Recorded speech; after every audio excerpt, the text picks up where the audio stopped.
Welcome to Audio Studio. This is a space for focused listening, thoughtful storytelling, and ideas that stay with you long after the audio ends. Here, we share audiobook-style summaries, reflections, and stories designed to support growth, clarity, and deeper understanding of life, money, mindset, and purpose. No rush, no noise, just meaningful ideas, told slowly and intentionally. Whether you are listening while resting, driving, or moving through your day, these audios are created to meet you where you are. Let the words settle, let the ideas unfold, and take what resonates with you. If you enjoy this style of content, make sure to subscribe and stay connected. New audio is shared regularly. Let's dive into our today's audiobook. This story begins quietly, almost unnoticed, the way most important stories do.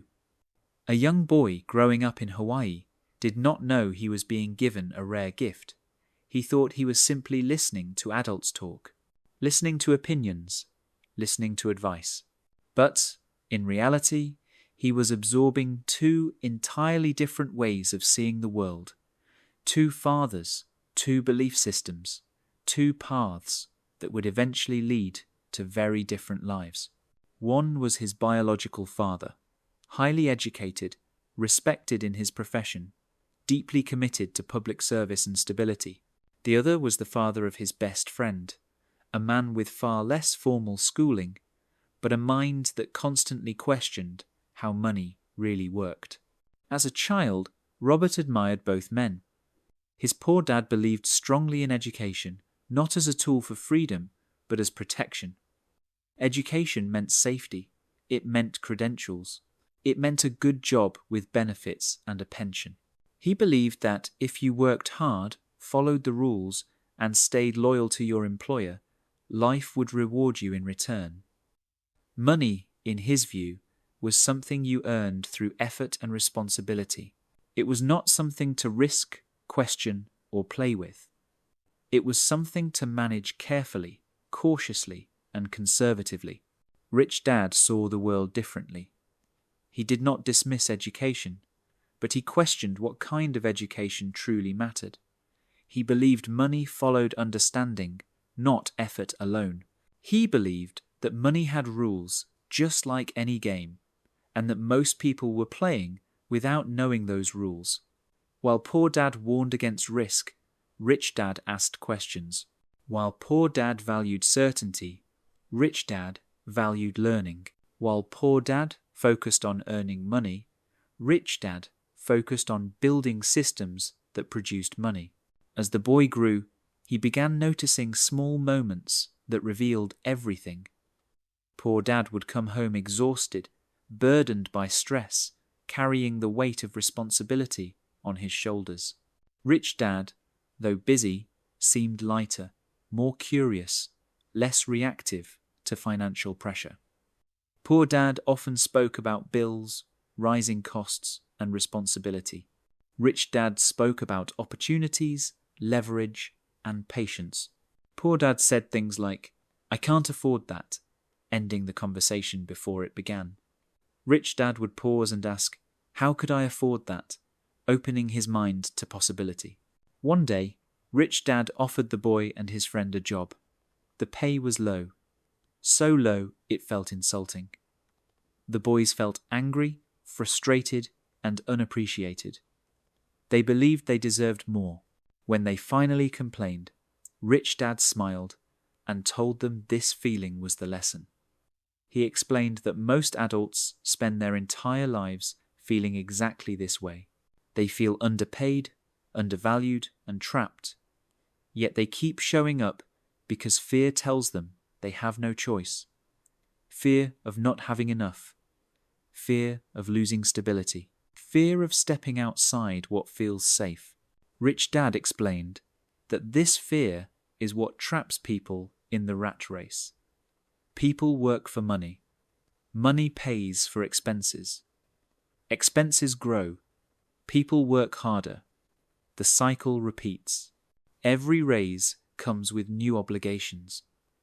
Every promotion comes with more stress. People believe the next paycheck will finally bring relief, but it rarely does. Instead, it tightens the trap. The rat race is not caused by laziness or lack of intelligence. It is caused by emotional decisions driven by fear and comfort. Rich Dad believed money should be your employee, not your master.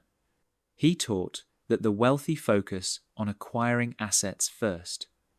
Assets are things that put money into your pocket consistently, whether you work or not.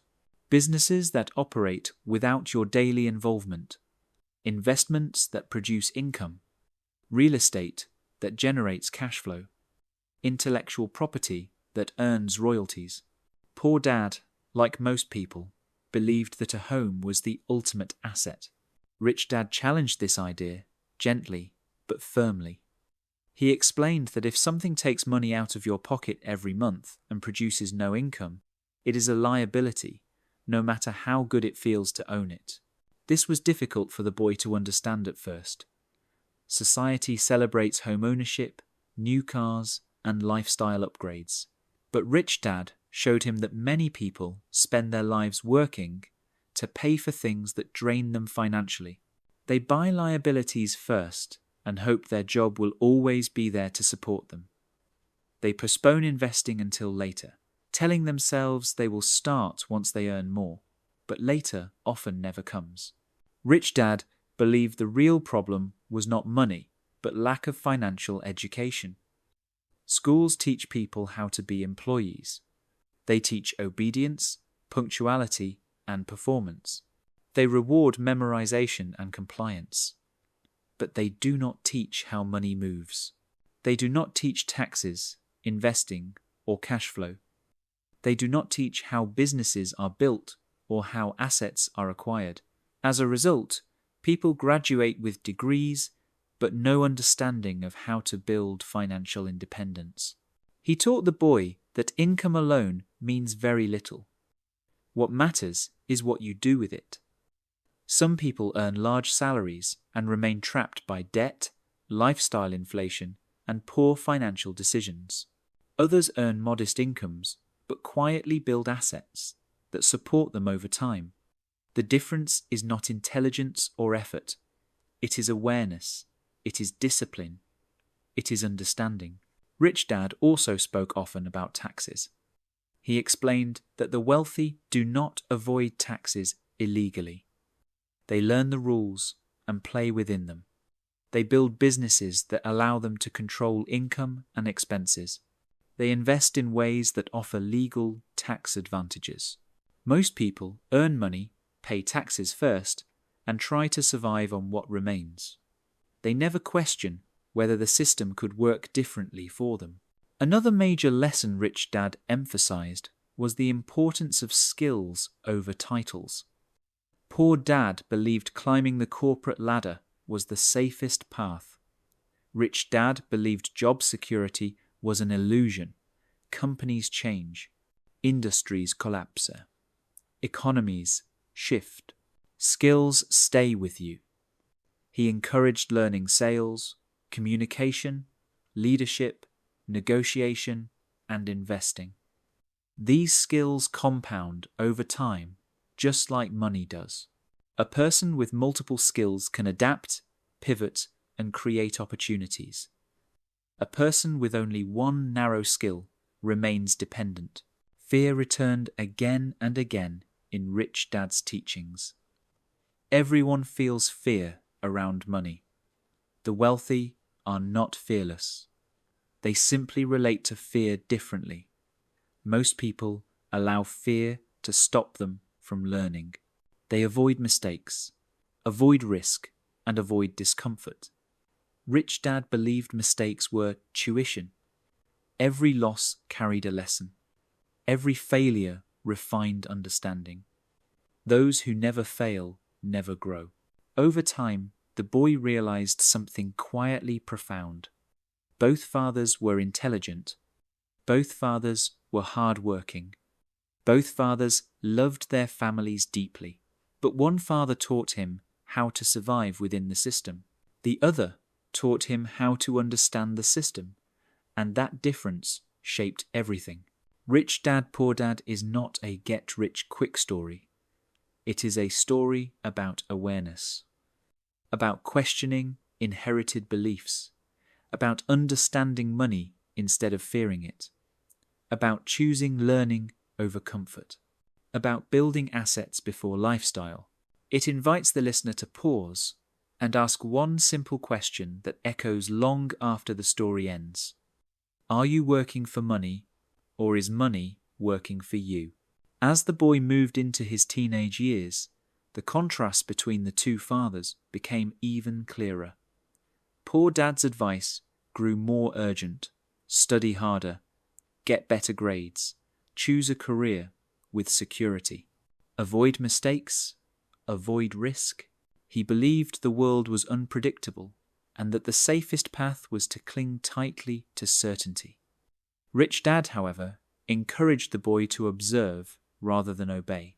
He asked him to watch how people behaved when money entered the room, how fear tightened shoulders, how conversations changed, how stress appeared not when money was absent, but when understanding was missing. Rich Dad explained that most people are emotionally driven when it comes to money. They react instead of respond. When they earn more, they spend more to feel relief. When they feel pressure, they work harder instead of thinking differently. When they feel fear, they cling to safety instead of learning. He taught that emotions, not logic, are what keep people financially stuck.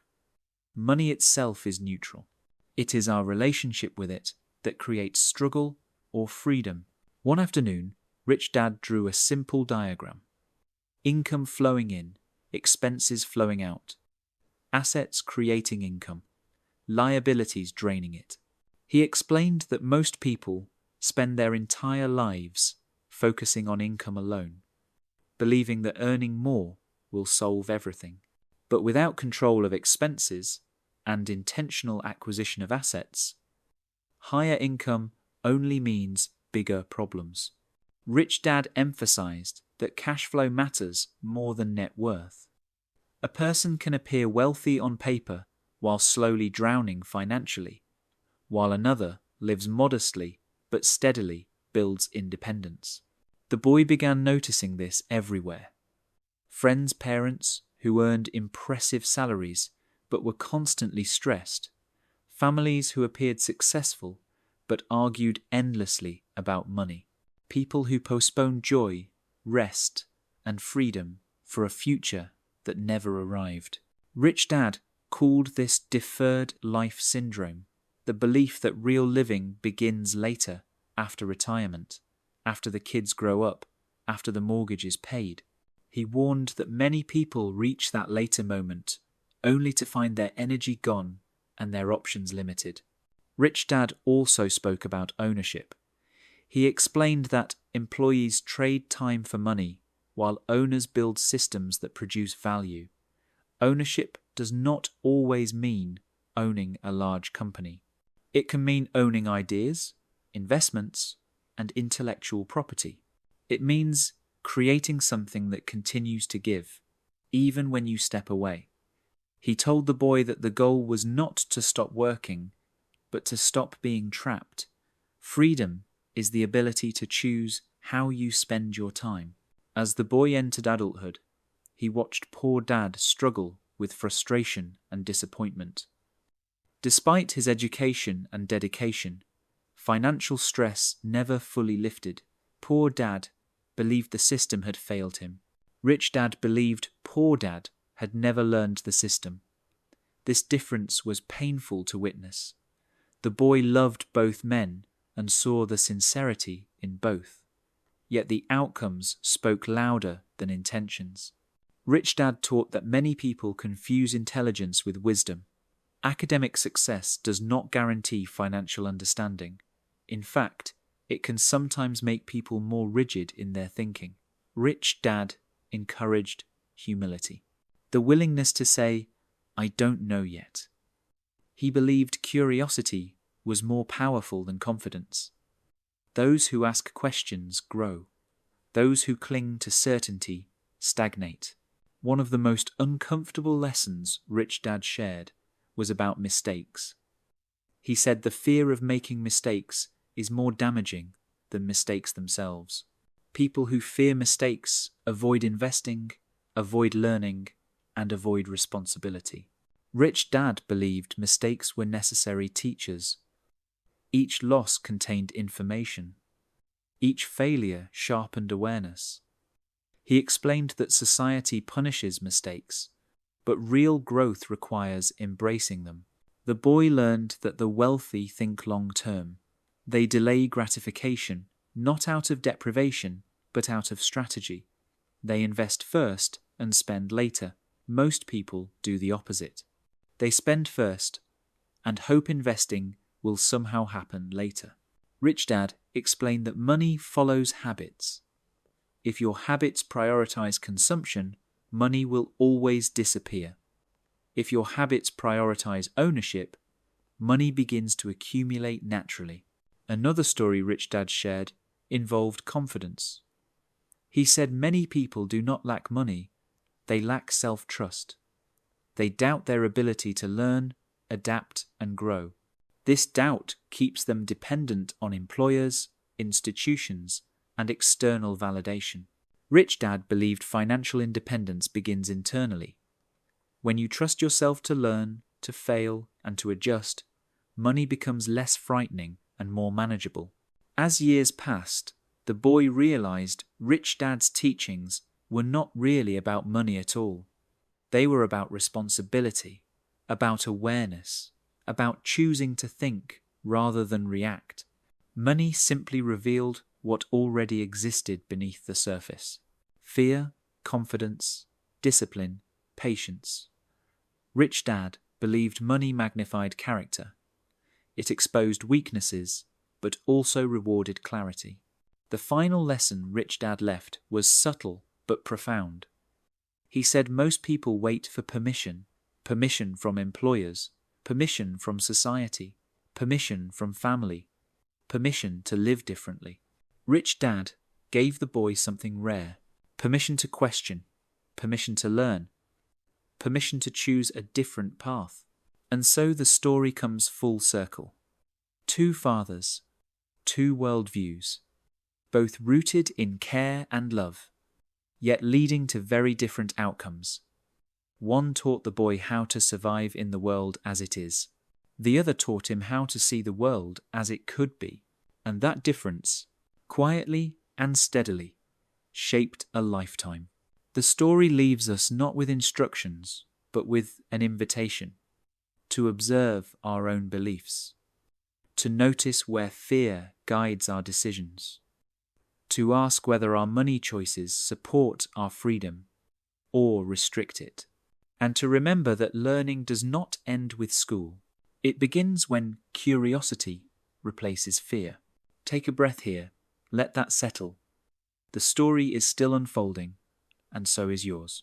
As the years went on, the boy began to notice something else that Rich Dad rarely spoke about directly, but demonstrated constantly: patience. Rich Dad never rushed decisions. He watched. He waited. He gathered information. While others reacted emotionally to market changes, job loss, or sudden expenses, Rich Dad remained steady. He understood that urgency often comes from fear, and fear clouds judgment. Poor Dad, like many people, felt the pressure of time constantly. Bills were due. Responsibilities piled up. There was always a sense that things needed to be handled immediately. Rich Dad lived on a different clock. He believed that the ability to wait was one of the greatest financial strengths a person could develop. Rich Dad also taught the boy to pay attention to language. He said words shape reality.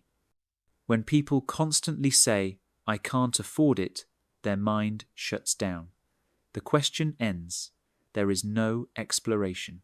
There is no learning. But when someone asks, "How could I afford it?" the brain begins searching. Ideas appear, possibilities form. Even if the answer does not come immediately, the habit of questioning changes everything. Over time, the boy realized that wealthy thinking was not about having answers, but about asking better questions. As the boy entered the working world himself, these lessons became painfully real. He watched colleagues chase promotions that came with longer hours but little freedom. He saw friends celebrate raises that disappeared almost instantly into higher rent, newer cars, and bigger lifestyles.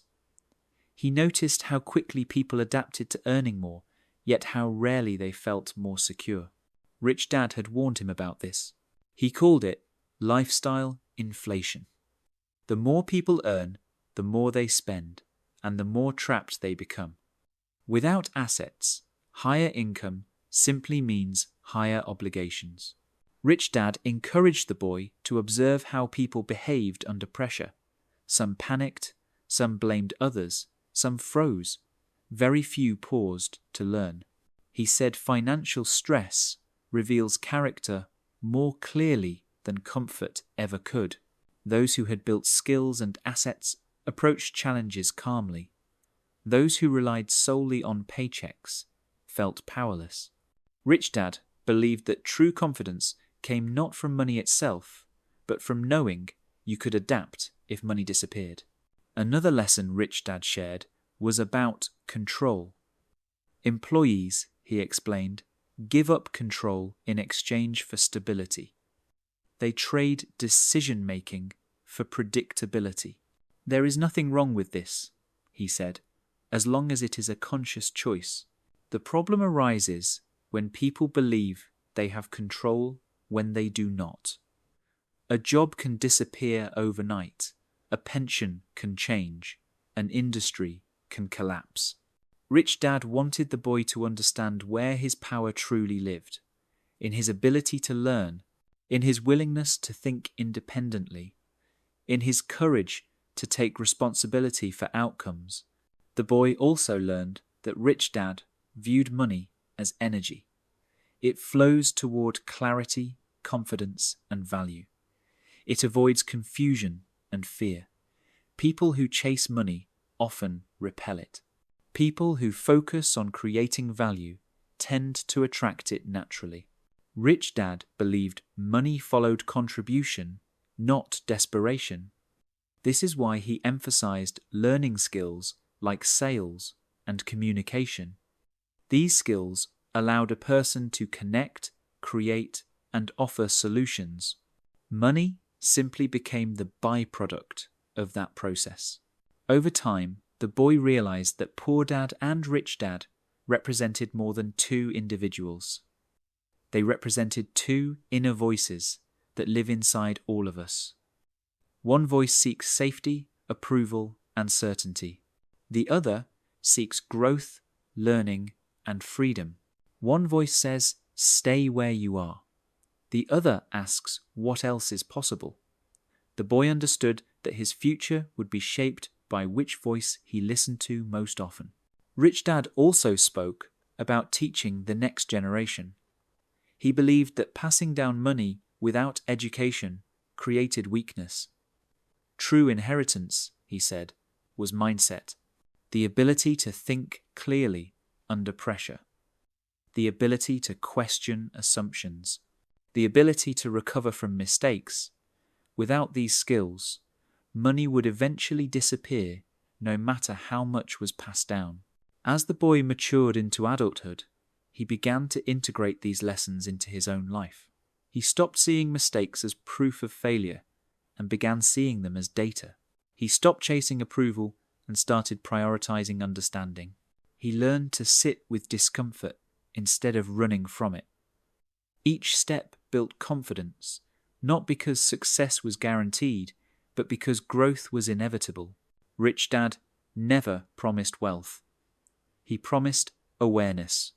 He never said the path would be easy. He said it would be worth it.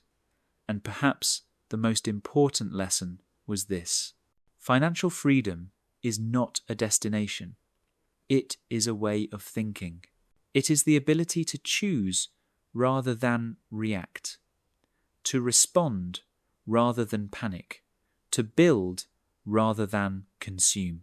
The boy eventually understood that money simply amplifies who you already are. If you avoid responsibility, money will magnify chaos. If you practice discipline, money will magnify stability. If you fear learning, money will magnify fear. But if you embrace curiosity, money becomes a tool instead of a threat. And so the story continues, not as a conclusion, but as an ongoing invitation to look honestly at your own beliefs, to notice which voice guides your decisions, to ask whether your daily habits move you toward freedom or further into the rat race, and to remember that every financial decision is also a personal one, a choice about who you are becoming. As the listener settles deeper into the story, something subtle begins to happen.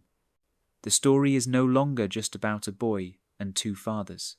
It begins to feel personal, because at some point, everyone recognizes these two voices inside themselves. The voice that seeks safety, approval, and predictability, and the voice that longs for freedom, curiosity, and choice. Rich Dad understood this long before the boy ever did. He knew that the greatest battle around money is not external, it is internal. It is the quiet negotiation we have with ourselves every day about comfort versus growth. Rich Dad often said that most people wait to feel ready before they act. They wait until they have more money, more confidence, more certainty. But readiness, he believed, is a myth. Clarity comes from action, not the other way around. He taught the boy that small steps taken consistently are far more powerful than grand plans never started. Buying one small asset, learning one new skill, asking one better question. These choices compound quietly over time. The boy began to notice how often people delayed their dreams with responsible-sounding excuses. After I finish school, after I get the promotion, after I pay off the debt, after things calm down. Rich Dad called this living in postponement, a life where joy, freedom, and ownership are always scheduled for later. He reminded the boy that later is never guaranteed. The only moment that exists is now, and the habits formed now shape everything that follows. Rich Dad also spoke about courage in a way the boy had never heard before. Courage was not boldness or fearlessness. Courage was the willingness to look foolish while learning, to ask questions when others pretended to know, to try something new without the guarantee of success. He said many people would rather look smart than become free. And that choice, though subtle, determines everything. As the boy experimented with investing and business, mistakes came quickly. Deals that did not work out, opportunities that fell apart, moments of doubt that whispered that poor Dad might have been right all along. In those moments, Rich Dad's voice returned gently. What did you learn? What will you do differently next time? Failure was never framed as shame. It was framed as refinement. Each mistake sharpened judgment. Each loss reduced fear. Rich Dad believed fear never disappears. It simply changes form. At first, people fear losing money. Later, they fear losing comfort. Eventually, they fear losing identity. He taught the boy that fear must be acknowledged, but never obeyed blindly. Fear can be a teacher if listened to carefully. But when fear becomes the decision maker, freedom disappears. The boy also learned that wealth is not loud. It does not always announce itself. True wealth moves quietly, patiently, steadily. While others chase appearances, the wealthy chase alignment. They align habits with values, spending with purpose, investing with intention, time with meaning. Rich Dad warned against comparing yourself to others. Comparison leads to imitation, and imitation rarely leads to fulfillment. Your path, he said, must be your own. Another lesson that emerged over time was about generosity. Rich Dad believed money magnifies generosity just as it magnifies fear. Those who hoard from scarcity remain anxious, no matter how much they accumulate. Those who give thoughtfully experience abundance differently, not as loss, but as flow. He taught the boy that money held too tightly creates tension. Money allowed to circulate creates trust and opportunity. As adulthood settled in, the boy began to see how deeply money beliefs are passed down through families, not just through advice, but through behavior. Children watch stress. They absorb arguments. They inherit silence around money just as much as they inherit property. Rich Dad believed breaking unhealthy money patterns required awareness and compassion. Blame keeps patterns alive. Understanding dissolves them. Eventually, the boy realized that Rich Dad's teachings were not instructions to abandon responsibility, but invitations to redefine it. Responsibility was not about working endlessly. It was about thinking clearly, not about avoiding risk, but about managing it wisely, not about accumulating endlessly, but about creating enough to live with peace. The most lasting lesson came quietly. Rich Dad said freedom is not the absence of work. It is the presence of choice. The ability to decide how you spend your days, who you work with, what you say yes to, what you decline. Money is only one tool in creating that life. But without understanding it, many other doors remain closed. And so the story continues, not as a conclusion, but as a mirror, asking the listener to notice where they are playing it safe out of fear rather than intention, where they are consuming instead of building, where they are waiting for permission that will never come. The invitation is gentle, not demanding. Learn a little more, question a little deeper. Choose awareness over autopilot. Let the story settle here. Let it breathe. There is no finish line being crossed, only a path being walked. And with each step, the question remains the same, quietly echoing, patiently waiting. Are you working for money, or are you learning how to let money work for you? End of the audiobook. Thank you for spending this time here. If something in this audio resonated with you, let it stay with you as you move through your day. This channel is a space for thoughtful listening, slow ideas, and meaningful stories. If you'd like to continue listening, you're welcome to subscribe and explore more audio on the channel. Until next time, take care of yourself, stay curious, and keep learning at your own pace.